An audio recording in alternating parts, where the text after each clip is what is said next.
Fermez les yeux 2 secondes. Imaginez l'Amérique. La vraie. Pas celle de Times Square avec ses écrans qui clignotent, non. Je vous parle de celle du Midwest, le Nebraska, l'Iowa. Vous voyez l'image? Des champs de maïs à perte de vue. Des milliers de kilomètres d'or jaune qui ondulent sous le soleil. C'est beau, hein? C'est le symbole de la puissance, l'Amérique qui nourrit le monde. Sauf que cette année, eh bien, ça sent un peu le moisi, littéralement. Ouvrez les yeux. La réalité aujourd'hui, c'est que ces silos gigantesques que vous voyez dans les films, ils débordent. Ils sont pleins à craquer.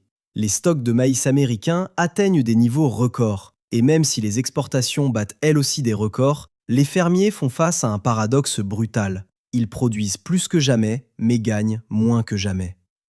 C'est fou quand on y pense. Les prix s'effondrent alors que la production explose. Le téléphone des exportateurs américains sonne encore, certes, mais de moins en moins pour les bons clients. La Chine, disparue. Le Mexique, vexé. Le Canada, en train de piquer des parts de marché. Alors bienvenue à tous les curieux, les sceptiques et ceux qui se demandent pourquoi on parle de céréales alors que le monde brûle.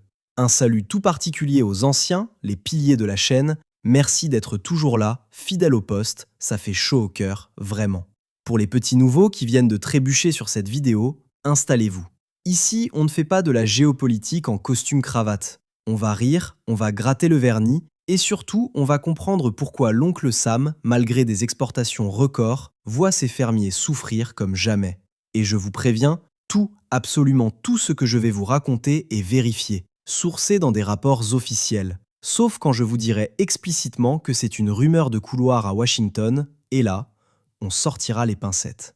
Mais l'histoire ne s'arrête pas là, parce que pendant que Washington célèbre ses chiffres d'exportation records mais que ses fermiers font faillite, devinez qui est là. Discret, poli, avec son petit carnet de commandes qui se remplit tout seul. Notre bon vieux Canada. Alors simple accident de parcours ou début d'un changement structurel pour l'agriculture américaine? Est-ce que l'Amérique est en train de perdre progressivement son statut de fournisseur incontournable? La réponse pourrait bien vous surprendre à la toute fin. On y va? Alors posons la question qui fâche, celle qui empêche de dormir les gars dans le Midwest. Pourquoi? Pourquoi, alors que les exportations américaines de maïs atteignent des niveaux records en 2024-2025, les fermiers ont l'impression de se battre pour chaque client?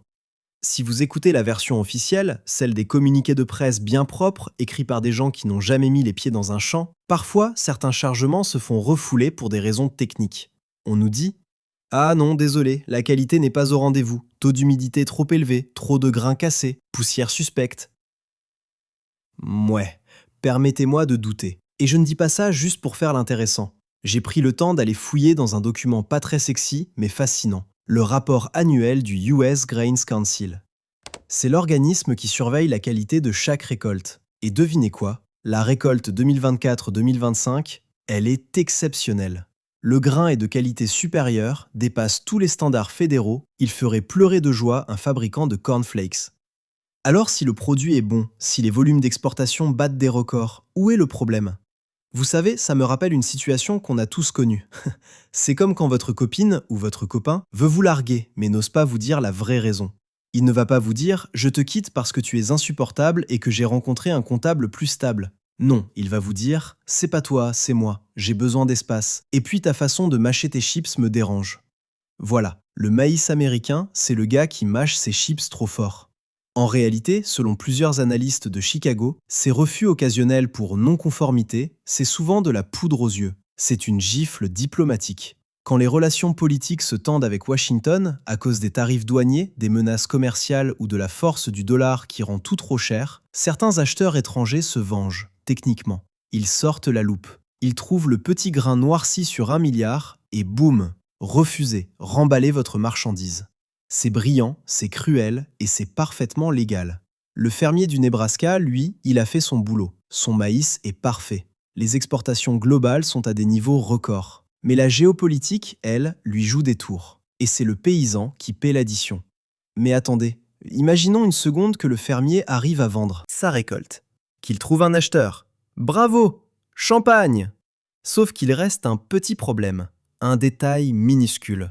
Il n'y a plus assez de monde pour conduire le camion. Toum, toum, toum. Ah, le silence.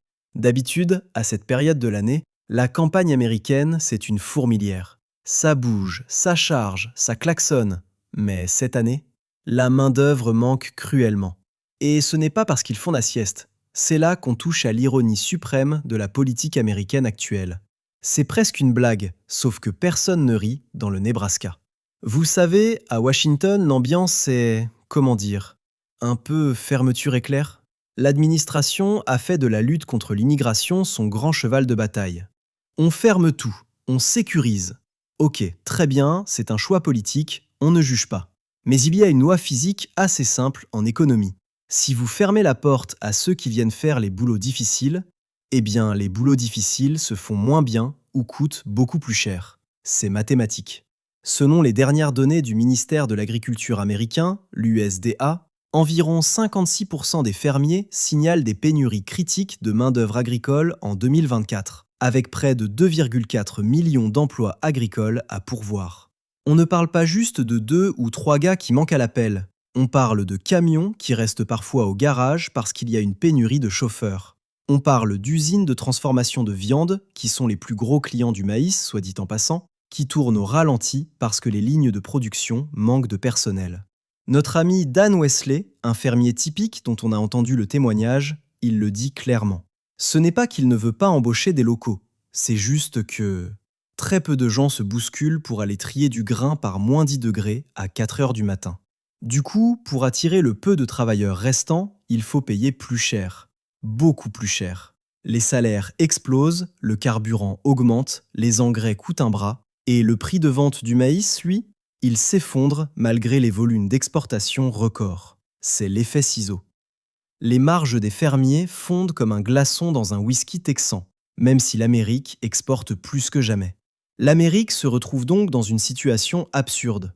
Elle exporte des quantités records de maïs, 2,75 milliards de boisseaux prévus pour 2024-2025, mais ces fermiers n'en profitent pas parce que la chaîne logistique coûte trop cher et que les prix se sont effondrés. C'est un peu comme ouvrir un restaurant 5 étoiles, virer tous les serveurs, devoir payer les quelques qui restent 3 fois plus cher et s'étonner que les clients partent sans être satisfaits. D'ailleurs, petite pause entre deux catastrophes, si vous aimez ce genre d'analyse un peu grinçante, si vous aimez comprendre ce qui se cache derrière les gros titres, vérifiez juste que vous êtes bien abonné. Ça prend une demi-seconde, c'est gratuit et ça envoie un signal fort à l'algorithme. Et on veut plus de contenu intelligent ici. Merci à vous. Bon, revenons à nos moutons, ou plutôt à nos voisins. Parce que pendant que l'Amérique s'en mêle les pinceaux toute seule, juste au-dessus de la frontière, il se passe quelque chose de stratégique. Regardons ce qui se passe chez nous, au nord, le Canada. Vous savez, souvent, les Américains nous voient comme le petit frère un peu trop gentil, un peu trop poli, qui porte des tuques en été et qui s'excuse quand on lui marche sur le pied. Mais en ce moment, le Canada est en train de réaliser un coup intelligent. Pas en étant brillant, pas en étant flamboyant, pas en faisant des discours qui font trembler les murs. Non, le Canada gagne en étant fiable. Et croyez-moi, dans le commerce international de 2025, fiable, c'est le nouveau sexy. Mettez-vous 2 secondes dans la peau d'un acheteur de céréales à Tokyo ou à Séoul. Vous avez besoin de millions de tonnes de maïs pour nourrir votre bétail. C'est vital. Vous regardez à gauche, vers les États-Unis, qu'est-ce que vous voyez ? Des menaces de tarifs douaniers qui changent chaque semaine. Une incertitude politique qui évolue au gré des humeurs. C'est l'instabilité. Vous voulez juste du maïs. Et puis vous regardez à droite, le Canada. Là-bas, le train passe, généralement. Les ports de Vancouver et de Prince Rupert, sur la côte ouest, chargent les navires en silence. La qualité est constante, et surtout, Ottawa ne menace pas de déclarer la guerre commerciale à ses clients entre le café et le dessert. C'est ça la grande différence. Les dernières données montrent que les exportations canadiennes de maïs atteignent environ 2,7-2,8 millions de tonnes en 2024-2025, en hausse significative. On signe de plus en plus de contrats à long terme. Les acheteurs ne cherchent plus uniquement le prix le plus bas à la tonne, ils cherchent la paix d'esprit. Ils sont prêts à payer quelques centimes de plus pour être sûrs que le bateau partira bien le jour J, sans qu'un décret politique ne vienne tout bloquer. Attention, restons les pieds sur terre. Je ne suis pas en train de vous dire que le Canada va remplacer les États-Unis. Soyons réalistes. L'oncle Sam produit encore 30 à 40 fois plus de maïs que nous. C'est un géant. Le Canada, à côté, reste un acteur modeste. Mais le Canada est en train de se positionner comme le fournisseur premium, celui sur qui on peut compter, ceux qui recherchent la stabilité. C'est un peu la fable du lièvre et de la tortue. Sauf que dans cette version, le lièvre court toujours très vite, mais change de direction toutes les 2 minutes, pendant que la tortue avance tranquillement avec ses contrats signés sous le bras. Mais si vous croyez que les mauvaises nouvelles pour les USA s'arrêtent à leurs frontières, détrompez-vous. Leur plus gros client historique, celui qui est littéralement collé à eux, traverse une crise de confiance. Et ça, pour Washington, c'est délicat. Allez, on quitte le Canada, on traverse tout le pays et on descend tout en bas, à la frontière sud, le Mexique. Si vous pensez que le Mexique n'est qu'une destination vacances pour l'hiver, détrompez-vous. Pour les producteurs de maïs américains, le Mexique, c'est la vie, avec un grand V. C'est historiquement leur plus gros client, le numéro 1. En 2024, le Mexique représente près de 40% des exportations américaines de maïs en valeur. Des trains entiers traversent la frontière chaque jour pour nourrir le bétail mexicain. Mais là aussi, ça coince. Et pas qu'un peu. Vous avez peut-être entendu parler de cette histoire de maïs OGM, génétiquement modifié. Le gouvernement mexicain a dit « Écoutez, pour nourrir nos vaches, passe encore. Mais pour les humains, pour nos tortillas, notre pâte sacrée, on n'en veut pas. On veut du maïs naturel. » Quelle a été la réaction des États-Unis? Ont-ils dit « Pas de problème, cher voisin, on va négocier ?» Bien sûr que non. Ils ont fait ce qu'ils font de mieux. Ils ont appelé les avocats. Washington a traîné Mexico devant les tribunaux de l'accord de libre-échange, l'ACEUM. En décembre 2024, un panel a donné raison aux États-Unis sur toutes les réclamations concernant le maïs OGM. Et techniquement, sur le papier, les juristes américains ont gagné. Mais voici la leçon que les bureaucrates de Washington ont du mal à comprendre. Gagner un procès, ce n'est pas gagner un client. C'est même souvent le meilleur moyen de le frustrer. Sur le terrain, la réalité est complexe. Malgré la victoire juridique américaine, les acheteurs mexicains se sentent bousculés. Ils se sentent forcés. Imaginez, votre boulanger vous attaque en justice pour vous obliger à acheter sa baguette. Même s'il gagne le procès, est-ce que vous aurez envie d'y retourner le lendemain? Non. Vous allez au moins regarder ailleurs. Et de l'autre côté, devinez qui attend? Le Brésil. L'Argentine. Mexico diversifie ses fournisseurs progressivement pour ne plus jamais dépendre uniquement de son voisin du Nord. Ils explorent des contrats avec l'Amérique du Sud. L'administration américaine pensait pouvoir régler le commerce mondial à coups de décrets et de plaintes juridiques. Résultat, les exportations vers le Mexique restent fortes, c'est toujours le client numéro 1, mais la relation est tendue et la diversification commence. C'est la règle d'or du commerce. On ne force pas un client à acheter sur le long terme, on le fidélise. Et là, disons-le franchement, la méthode laisse à désirer. Mais si vous pensez que c'est juste un problème politique, attendez. Parce que le vrai drame, il n'est pas dans les bureaux des ministres. Il est dans les comptes en banque des fermiers. Et là, on s'apprête à ouvrir le dossier qui fait peur, celui de l'argent.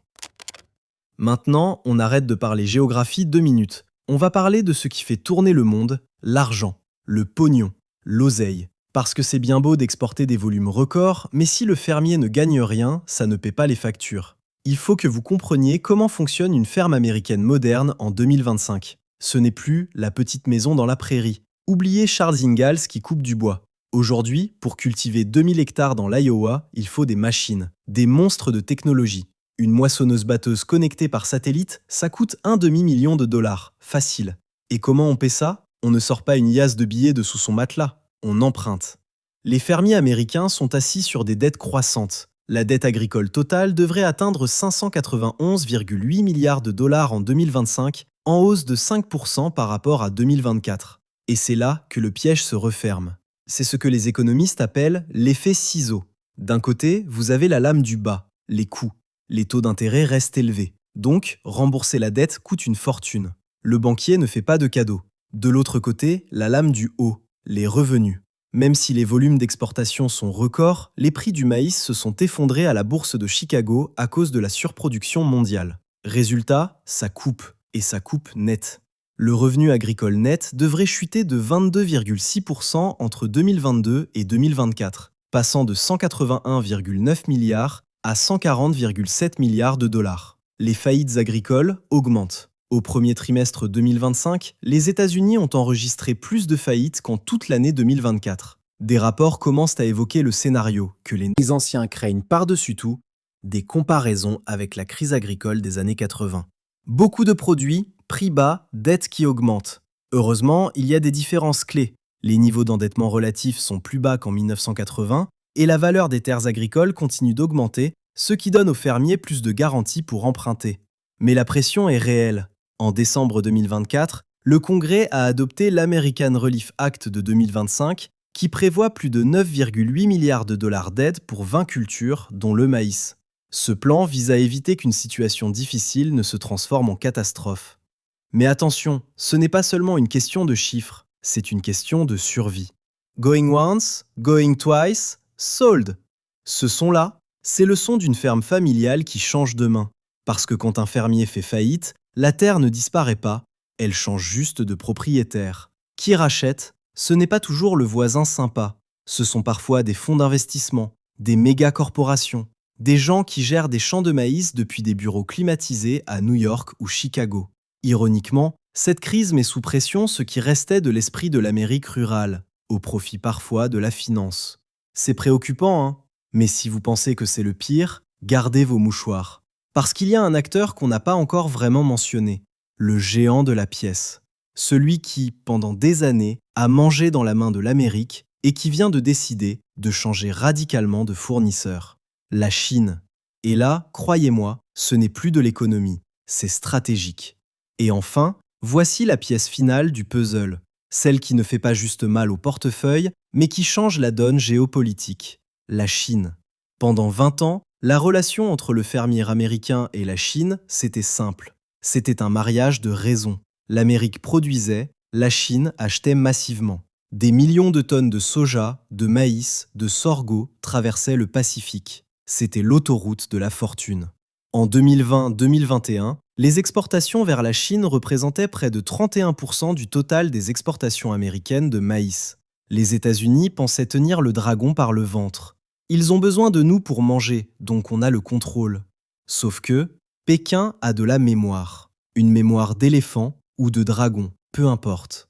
Après les guerres commerciales, après les menaces, les taxes répétées, la Chine a pris une décision stratégique froide et calculée, plus jamais dépendant d'un seul fournisseur. Ils ne se sont pas contentés de bouder dans leur coin. Pendant les dernières années, pendant que nous regardions ailleurs, ils ont sorti le chéquier. Mais pas pour acheter du maïs, pour acheter des infrastructures, des ports, des voies ferrées. Où ça? Au Brésil. La Chine a littéralement aidé à construire l'alternative agricole sud-américaine. Ils ont investi massivement pour que le grain brésilien et argentin puissent sortir plus vite et arriver dans les assiettes chinoises moins chères. Aujourd'hui, en 2025, on voit le résultat. Et c'est spectaculaire. Les exportations américaines de maïs vers la Chine en 2024-2025 représentent moins de 1% du total, environ 33 000 tonnes, contre 31% en 2020-2021. La Chine s'approvisionne désormais massivement au Brésil et en Argentine. Elle n'achète américain qu'en dernier recours. Les États-Unis sont passés du statut de fournisseur privilégié à celui de plan B. C'est un changement structurel, ce n'est pas une brouille passagère. Les navires partent désormais en priorité du port de Santos, au Brésil, au lieu de partir de la Nouvelle-Orléans. L'ironie est mordante. Les États-Unis ont voulu utiliser l'agriculture comme levier diplomatique. Ils ont dit « faites ce qu'on dit ou on coupe les vivres ». La Chine a regardé la menace, a souri et s'est construit une alternative brésilienne solide. Et aujourd'hui, les exportations américaines de maïs battent des records, mais sans la Chine. Elles compensent en vendant massivement au Mexique, au Japon, à la Corée du Sud, à l'Espagne. Mais perdre la Chine comme client structurel, c'est perdre un pilier stratégique. C'est la fin d'une époque. L'Amérique pensait être indispensable. Elle découvre qu'elle est devenue une option parmi d'autres. Alors, après tout ça, après la perte du client chinois, les tensions mexicaines, la montée canadienne, les faillites croissantes et les prix en chute libre malgré les records d'exportation, il ne reste qu'une seule question, la vraie. Qu'est-ce que cela signifie pour demain, pour nous et pour le monde? Alors, on respire. Qu'est-ce que tout cela signifie vraiment? Rappelez-vous ma question tout au début, quand on regardait cette montagne de maïs imaginaire. Est-ce la fin de l'empire agricole américain? La réponse est non, absolument pas. Les États-Unis restent le plus grand exportateur mondial de maïs, avec des volumes records en 2024-2025. Mais voici ce qui change, et c'est fondamental. C'est la fin du monopole de la confiance. Les États-Unis resteront une superpuissance agricole, évidemment. Leurs terres sont trop riches, leurs fermiers trop efficaces pour que ça s'arrête. Ils exportent plus que jamais, mais ils ne sont plus le supermarché incontournable du monde. Ils ne sont plus ce fournisseur unique où tout le monde devait aller, peu importe l'instabilité politique. Le monde a appris une leçon. Les acheteurs internationaux ont compris, ne mettez jamais, jamais tous vos œufs ou votre maïs dans le même panier. Surtout si le propriétaire du panier change de politique commerciale tous les trimestres. Le grand gagnant de cette histoire, ce n'est pas un pays en particulier, c'est une idée. L'idée de prévisibilité. Le Canada, le Brésil et d'autres pays émergents ne gagnent pas parce qu'ils sont plus forts, ils gagnent parce qu'ils sont fiables. Dans un monde qui devient fou, être ennuyeux, être fiable, c'est devenu la qualité suprême. On ne cherche plus le prix le plus bas à tout prix. On cherche un partenaire qui décroche le téléphone et qui ne vous insulte pas. Pour nous, consommateurs, ça veut dire quoi? Attendez-vous à ce que les prix de l'alimentation jouent au yo-yo dans les années à venir? Le temps que ces nouvelles routes commerciales se stabilisent, le temps que les bateaux changent de cap, ça va tanguer dans les rayons du supermarché. Mais ma dernière pensée, ce soir, elle va vers Dan, notre fermier du Nebraska. Lui, il a tout bien fait. Il s'est levé tôt, il a planté, il a récolté. Et aujourd'hui, il est victime d'une partie de poker géopolitique qui se joue bien au-dessus de sa casquette John Deere. C'est ça, la réalité de 2025. On peut avoir le meilleur produit du monde, si la politique s'en mêle, on peut se retrouver à le regarder pourrir. Voilà, c'est tout pour ce décryptage. Si vous avez eu l'impression de devenir un peu plus intelligent, ou au moins un peu plus lucide en regardant cette vidéo, alors mon job est fait. Un immense merci d'être resté jusqu'au bout. On vit une époque compliquée et prendre le temps de comprendre, c'est déjà un acte de résistance. Si vous n'êtes pas encore dans le club, rejoignez-nous. Cliquez sur s'abonner. On est une petite communauté qui aime la vérité, même quand elle gratte un peu. La semaine prochaine? Oh, la semaine prochaine? On quitte les champs de maïs pour aller au cœur de la bête, New York. On va parler de l'immobilier commercial. Ces tours de bureaux vides qui valent des milliards, sur le papier. Croyez-moi, à côté de ça, la crise du maïs, c'est une promenade de santé. D'ici là, prenez soin de vous et n'oubliez pas, vérifiez toujours d'où vient votre maïs. À très vite.